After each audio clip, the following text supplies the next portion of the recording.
Welcome to SikhCast, brought to you by Sikh Research Institute, illuminating every path.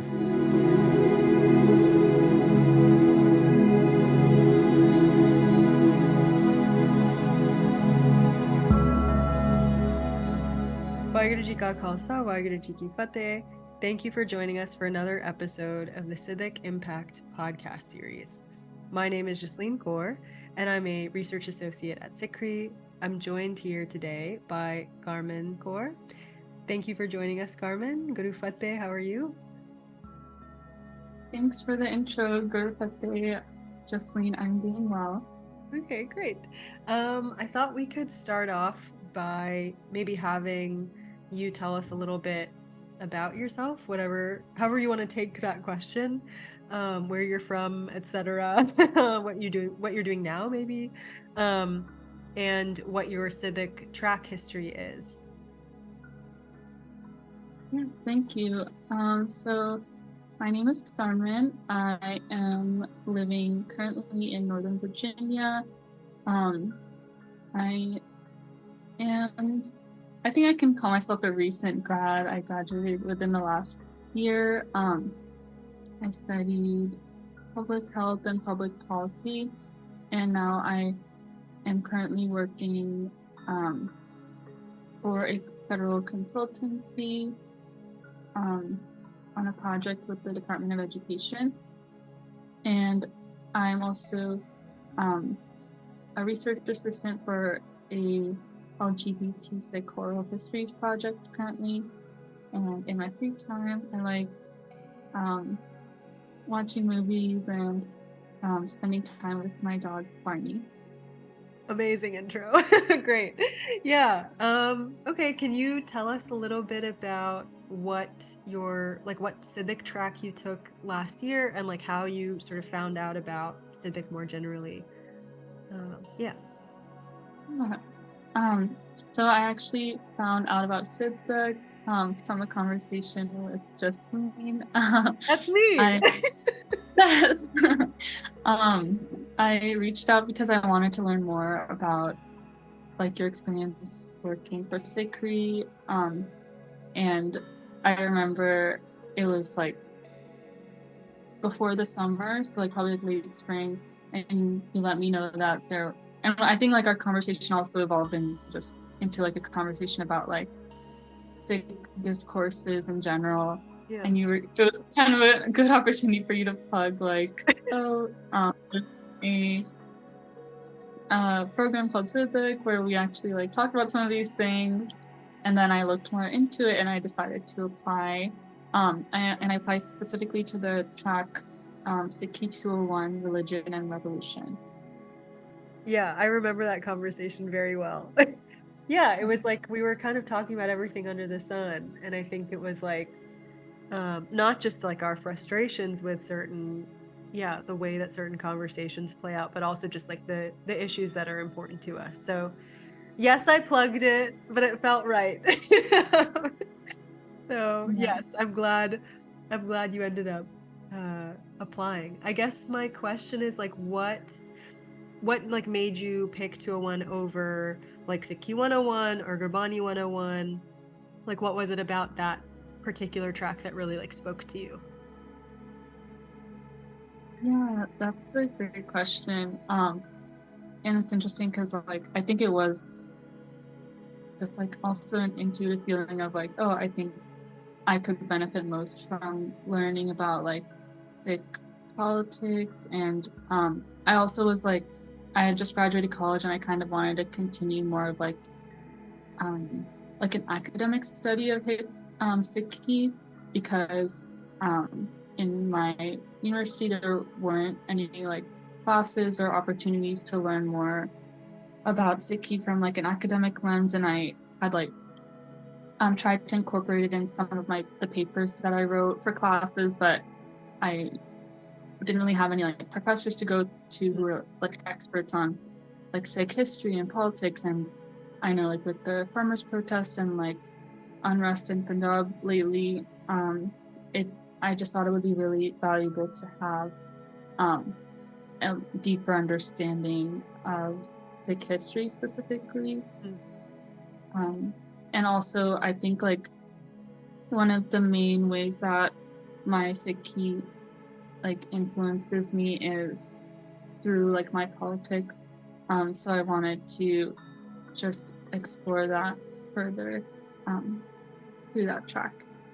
Yeah, for sure. I think that, not to, I mean, to let the listener in on a little thing is that Carmen and I both went to the same school for undergrad. So I'm with you there. Yeah, I also remember kind of trying to figure out how to incorporate that sort of research interest and like personal interest into my schoolwork. So yeah, that's really relatable.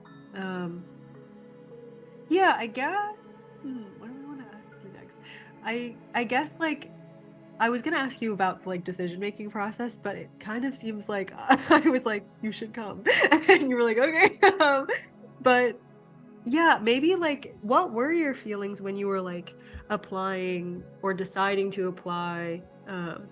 Because I know I've like told this story on probably every episode of this series, but like I think the first time I applied, I was like 18. I went in 2012. And it was literally just like, okay, it's a summer before college. Like my siblings are going. I like really was not thinking much about it other than just like, it'll be like a nice thing for us to do together.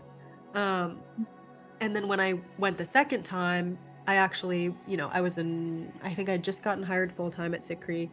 And her nursing was like, you got to take 201, like kind of get a feel for what that's like because it'll be helpful when you start working. And so I was so nervous. Like I think I spent a month worrying about it, and I was telling everyone on the last few podcasts like I made a list months in advance of like, okay, I'm going to read all of these things and I'm going to learn about all of these different things. It was an insane list. And I just felt like I couldn't go to Sidak without like doing all this work ahead of time because I was so worried about like being like not smart enough or like not good enough or like just generally not knowing enough to even engage in conversations there. And so I remember like freaking out about it for many months and then like but just worrying, not actually like doing anything about it. And then I think a couple of weeks before, so I like did my application, was super nervous about it. A couple weeks before, I think I like really was so nervous in like a debilitating way. And then I finally got there and I was like, okay, we're here. We've made it. So all that is to say, like, it doesn't have to be as crazy as that, but like, did you go through any kind of like, yeah, back and forth internally or like, were there nerves at all? Or were you just kind of like, yeah, this will be a good opportunity. And it wasn't like anything too nerve wracking. What was your Yeah, I think your experience is really relatable. I also experienced like some worries just because I hadn't been to like Sikh camps before. Plus like there's like worry about like, oh, maybe I won't be as like well read as some other people, or like maybe I'm starting like from ground zero and everyone else is like a Sikh scholar, and it's like those feelings of doubt did like creep in. But it did help to like also just like ask you questions and just remember that, oh, there's probably other people who applied for this for the same reasons that I did, and there probably, will be people who are there to learn. And I think that's the whole point of it. It's like, don't have to know everything. You're there to like grow from the experience and learn from the experience. So to the listener, I would definitely wouldn't worry too much about that. And I think like another thing that factored into the decision process was like 2 weeks is, I guess, would have been like a long time to stay at like a experience like this. So there was like a lot of like logistics involved in this decision making. Um, also, like, I knew some friends, or like a friend who had like gone to like boarding school in Punjab, and she was like, "Oh, I am worried like this like might like remind me of like my trauma from like boarding school and stuff." And then after I heard that from her, I was like, "Wait, I hope it's not like that vibe." Yeah. But, thankfully, none of those like doubts deterred me from making the decision to go, and it all worked out. Yeah. Yeah, I think part of what my worry was like I was thinking of it as a camp, and Mm. I didn't grow up going to camps. I think I like went to one when I was 14 and I was like, it's not for me. Um, but I think that kind of like mindset is a little bit different. And I know we've talked in other episodes about that, but that's like why every time somebody's like, oh, it's a Sikh, like this is camp, all the Sidak facilitators are like, it's not a camp, it's a leadership retreat, because it is a very different vibe, I think, from like the kinds of like youth camps that maybe people have experienced growing up. Um, and it's not about kind of having sort of, yeah, having information fed to you as like this is the right information. It's more, and this might be frustrating for people actually, it's more like, okay, you have that question, like here are some tools so that you can explore that question. Like I'm not going to tell you the answer, because there isn't necessarily one answer. And so I think like, yeah, it's an interesting thing because it's like for people who are expecting more of a didactic setting of like they're going to tell me what it is, um, it can either be like a pleasant surprise or it can be like deeply uncomfortable because we're like too used to that kind of way of operating and kind of engaging in these things. So yeah, I guess like a question I have about that is like what you expected. Because for me it was definitely like I expected it to be like a Sikh camp and people telling me like it is this way and not this way, instead of like being more of like an open space to like kind of think through things together. um yeah, what did you expect other than like boarding school? Yeah, I know. That's a great question, and I think like what you said was very well put. Like, um, about how it wasn't really like a camp experience, even though I haven't really experienced Sikh camps. I've just like heard the folklore, I guess, about it. Yeah. I think for me, um, what I expected, like I think from the application materials, it was pretty like clear to me that it was like more so of like an experience that like hopefully would give me the framework to empower like myself to explore, Mm. Sikh on my own terms, but just like providing that space for like open discussion. But it wasn't like until like I talked to some people about like, oh, I'm going to this like leadership retreat, and then like I guess people brought their own experiences of like, oh, I had to go to like this Bible camp when I was like 15, and oh my gosh, like you're gonna be indoctrinated or you're gonna be this or that. And I don't think it honestly was until I talked to other people about it, who didn't know like about the program, is I guess when the doubts started creeping in, which is interesting. But thankfully it was what I had initially thought it was going to Okay. be. Yeah, that's interesting. Yeah, I don't think I've ever heard it sort of experienced that way, where it's like you actually expected the thing that it would be, that it was. But everyone else was like, I don't know. That's right. Yeah. Yeah, that's interesting. Um, okay, yeah, so I've asked everybody like for memories from Sidak, like stuff that they think of. And it can be specific or it can be kind of like a general part of like your experience there.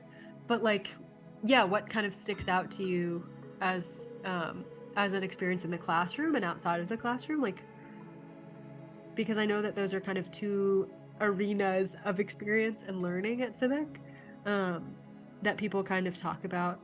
I mean, they talk about it every time we do a podcast. Someone is like, but what really happens outside the class? So everybody likes to talk about both. Yeah, is there something that sticks out to you in terms of like memories from inside and outside the classroom? And it doesn't have to be specific. It can be like a vibe. Yeah. Mhm. Yeah, I think inside of the classroom, the vibes were great. I think it was, I just remember, like we had to do like a lot of readings, and um, it was like an open space to like ask questions about the readings and like unpack it together rather than like, definitively saying like, oh, this author is right. We were able to like push back on the author's like conclusions, which I thought was um like productive. Mm.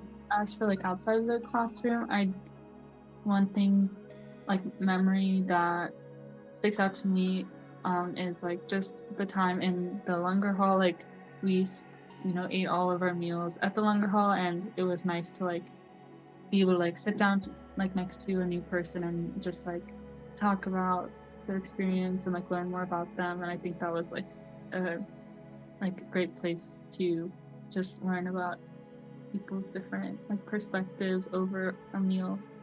Yeah, I know everybody loves the Lone Girl. It's like, it's such a good, yeah, it's such a good way to like foster community is to like sit and eat together. And it helps. Yeah, it's just nice to get to know people outside of your track too, and kind of see where people are coming from. Um, what was I gonna ask you next? I think. Oh, okay. I wanted to talk a little bit about unlearning, because yeah, I've sort of talked about this before, but like so much of what might be sort of emotionally exhausting might not be the word, but like emotionally difficult for people when they first come to Civic is that like there is a lot of sort of unlearning that we're asked to do. And I say we, like not just the Civicers, but also even like facilitators every year. I think I unlearn something that I need to, yeah, unpack and kind of deal with. I think like every year I'm like, I wonder what it's going to be this year.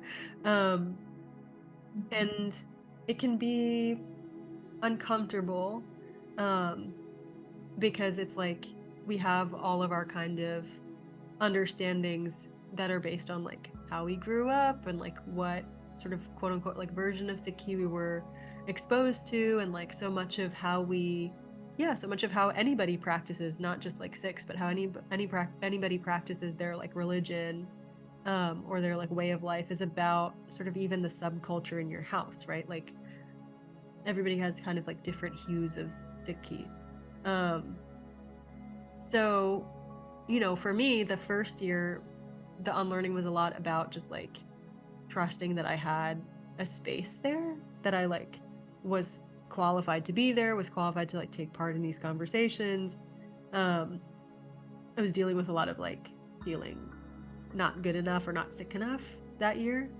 Um, and then I think when I went back the next year, it was about like unlearning the same sort of like things that I had experienced coming my way of like people making judgments based on my appearance. Like I was also doing that, but just like was in denial about doing it.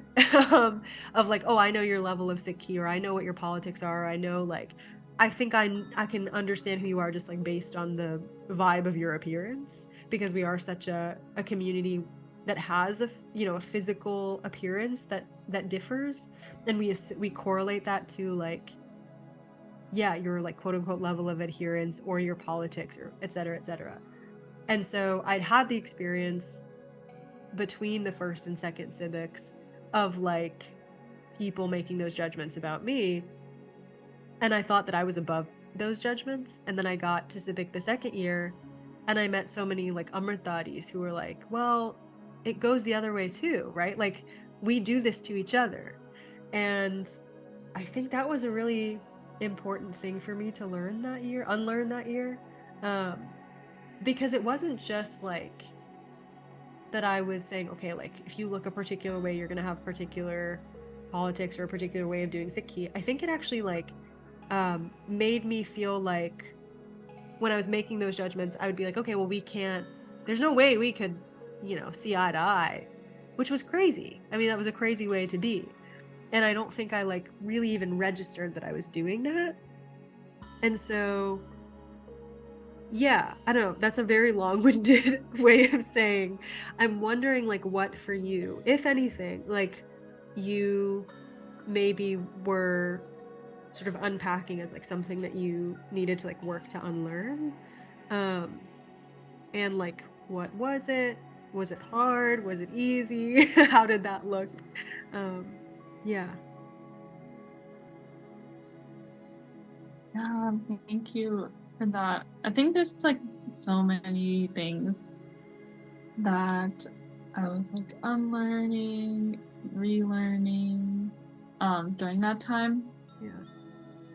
I think like one of the things, I guess, like preconception, maybe that I like grew up with, just like not having a lot of um Sikh community, is that like, oh, maybe that's just not in the like cards for me, or like, oh, maybe I don't know, like I guess it's kind of like similar to your feelings about like not belonging, or like maybe we just won't get along, like or something like that. But then I think like that experience like made me realize that, oh, there's like a lot of people out there like with like similar questions as me, and like that um won't judge me based on like how I look, or make assumptions about like how I practice the key, stuff like that. I think like another thing that I unlearned, relearned, I don't know how to describe it, but like I remember like also just feeling like intimidated about like some things, like even like, for example, like touching the Guru Granth Sahib Ji, and I remember like Sant Veer Ji being like, oh, like you should like feel like empowered to like interact with your guru, and like I think that was something that I remember to this day, just because like I don't know, I maybe just like grew up feeling intimidated, or oh, maybe only like some people can like Yeah. deserve to interact with like the guru more closely, or something like that. Yeah, I think that's another thing, and I'm sure there's many more that could come to mind. Yeah. Yeah, no, that's interesting because I think that always makes me emotional. I remember one of the times that I was at Sidak, and I think it was like an interesting group, but there were a lot of people who came that year who like didn't have kind of didn't have that experience of like even interacting with the Guru Granth Sahib in that way. And I remember Jaspreet, who was there, she was doing like the Divan coordination and stuff.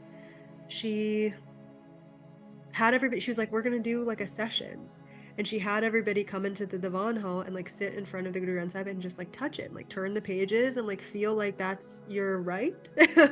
Which is such a crazy thing to say now, but like it was really powerful and like really moving, and we ended up like doing it every year since then, because I think maybe we didn't realize that there are like people who are like, well, I can't do that, like that's not, you don't see people like me doing that, like it's that kind of rhetoric or narrative that we feed ourselves.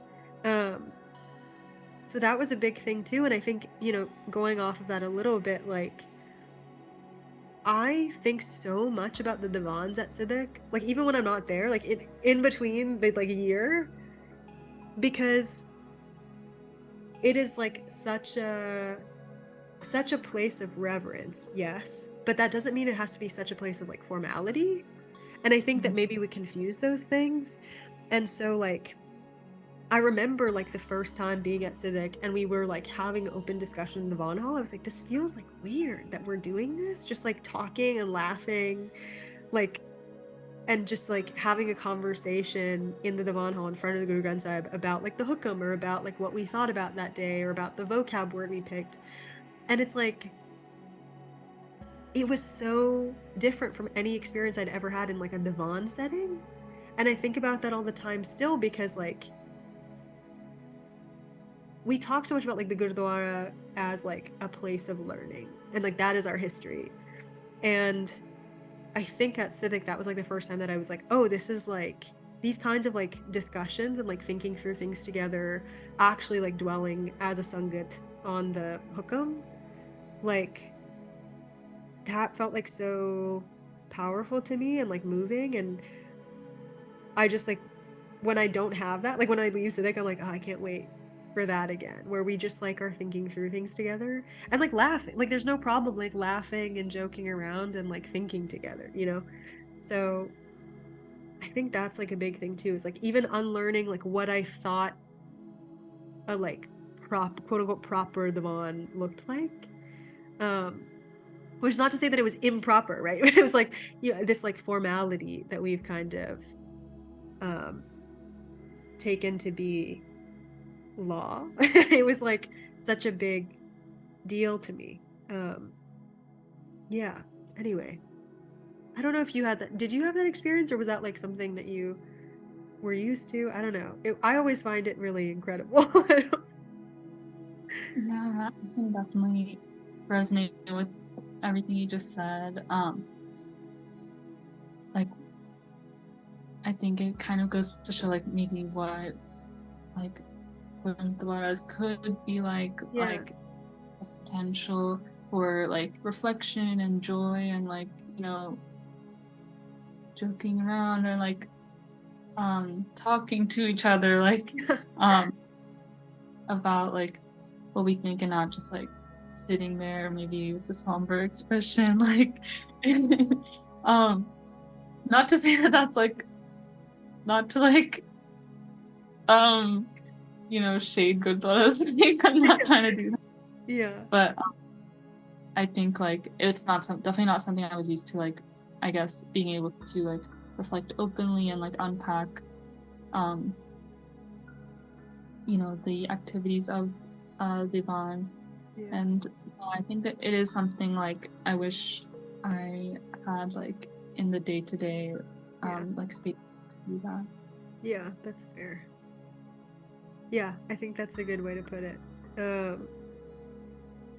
Yeah, I guess, I mean, the last question I wanted to ask is like a little bit dramatic, which I've said every episode too, which is like, how did attending Sidak change your life? But I guess another way to say that is like, how has it changed your like day to day? And that can be in like internal things like thoughts, perceptions, etc. How you like understand what you believe and like stand for, something like more internal, or it could be tangible, like material. Um, yeah, like how do you feel like it's changed things? Yeah, it's a good question. I'm sure there's like ways that has changed things like I don't even realize or like wouldn't even be able to name. I feel like I'm still honestly unpacking the experience, or maybe I like haven't dedicated enough like time to like unpacking it. But yeah, I think like, you know, unlearning like those like I guess limited beliefs or preconceptions is like one way it's impacted me. So like I think I do feel like more empowered like if I went to the Gurdwara, like I don't know, I just like feel more empowered to like be involved and like interact with the Guru Granth Sahib Ji more. Also like I think maybe before Sidak like I wouldn't be like inclined to like join a lot of like discussions or like discourses amongst like maybe if like we're around a bunch of like Sikh people who are like talking about some Sikh issue, like maybe I wouldn't be inclined to join due to like those like limiting beliefs of like, oh, I don't really belong in this conversation. Like also I just think like there are like maybe, you know, in the Gurdwaras we don't see like a lot of like women participating in these conversations or like leading or these activities are like in like politics in Punjab too. So I just think like there's like a lot that goes into play and like feeling like safe and empowered to like speak up. Hmm. But I think like, and so like, of course like Sidak didn't solve all of those issues, but I do think I feel like a little more empowered to like say my own opinion on like different issues, because like I have like engaged in those discussions like at Sidak, and learned like different like frameworks, like the Gormuth framework, for unpacking like different issues. Yeah. Yeah, I think that's really, you know, I've actually never thought of that. Like the like feeling empowered in Sikh spaces in that way of like maybe because it's also like a thing that is constantly changing within me. But like I just yeah, I just have never thought of like even I think you're onto something. Even like comfort level in Sikh spaces changed for me after that. And I remember I think I was telling Simi in one of the episodes, like, it wasn't that I became 100% comfortable.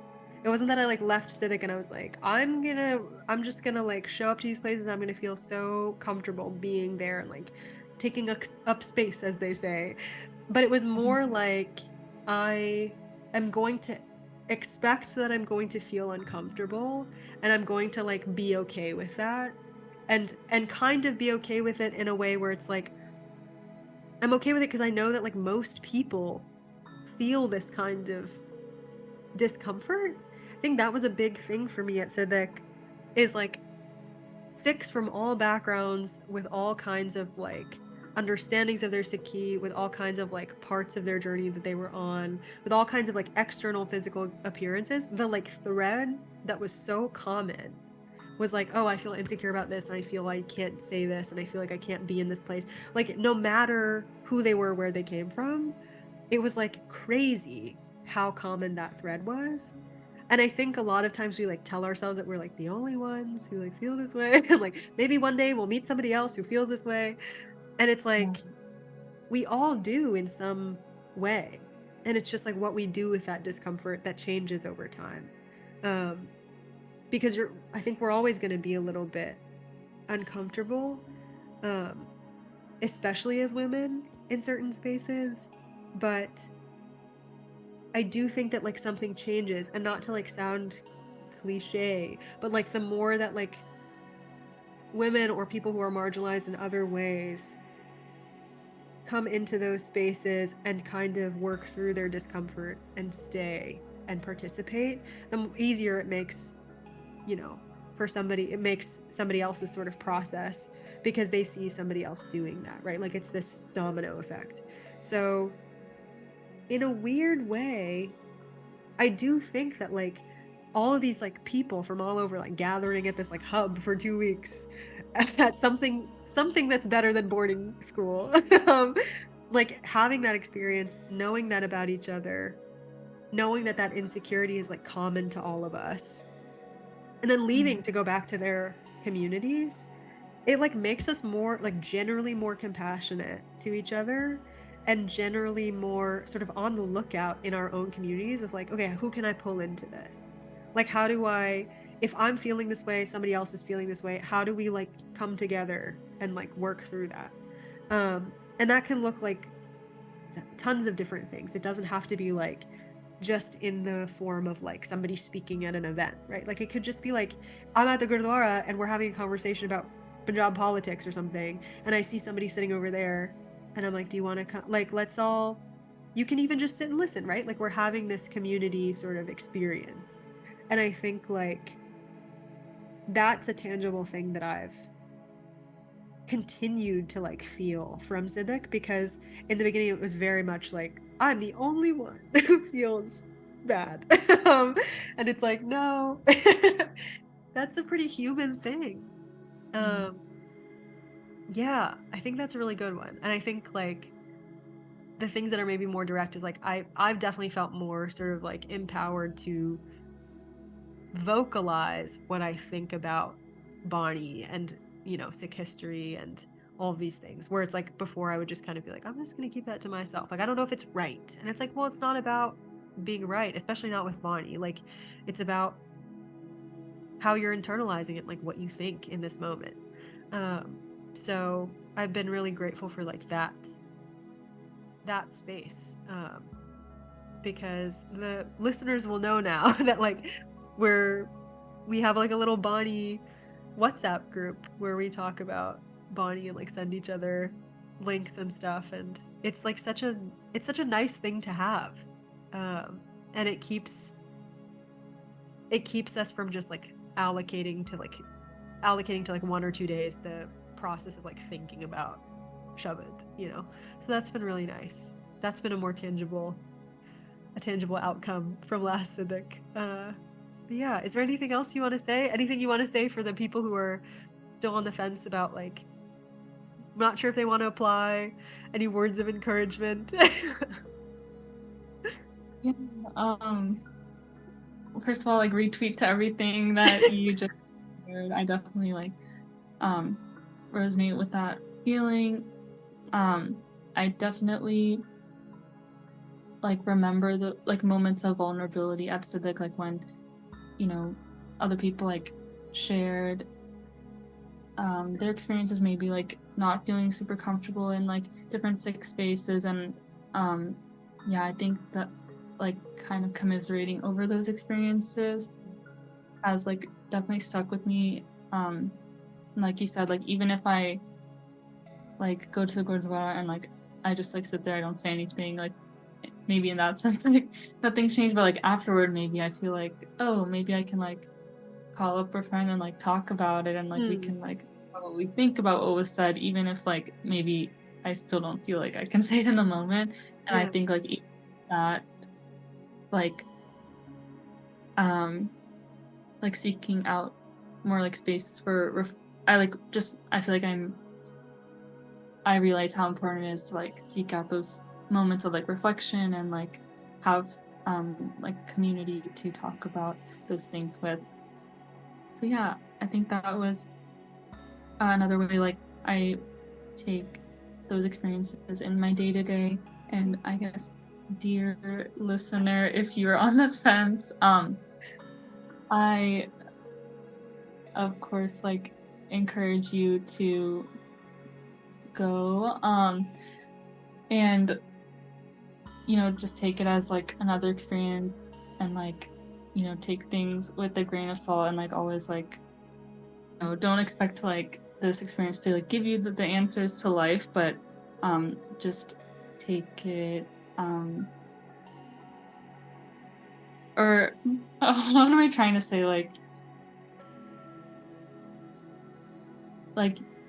I think there are like other ways, like even if you don't get the answers to life, like you can like meet people, and also like just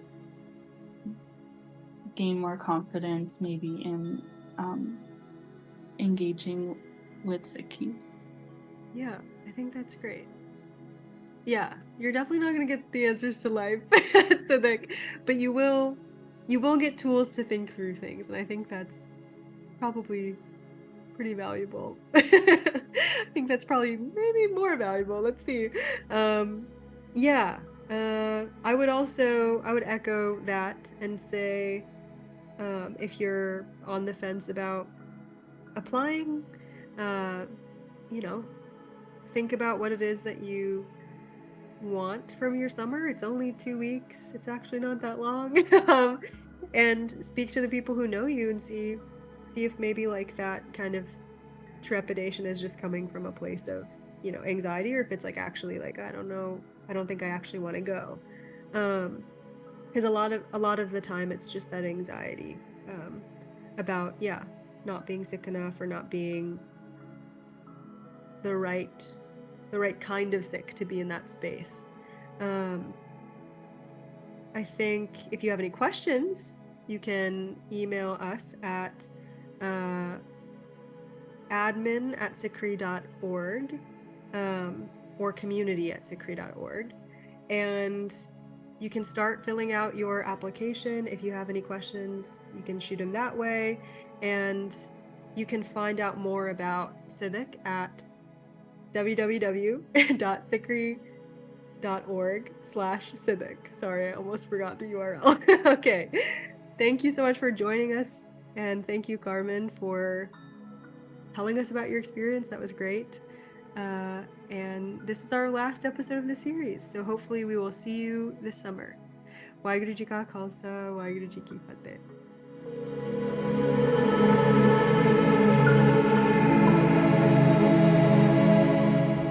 You are listening to SikhCast by Sikh Research Institute, illuminating every path.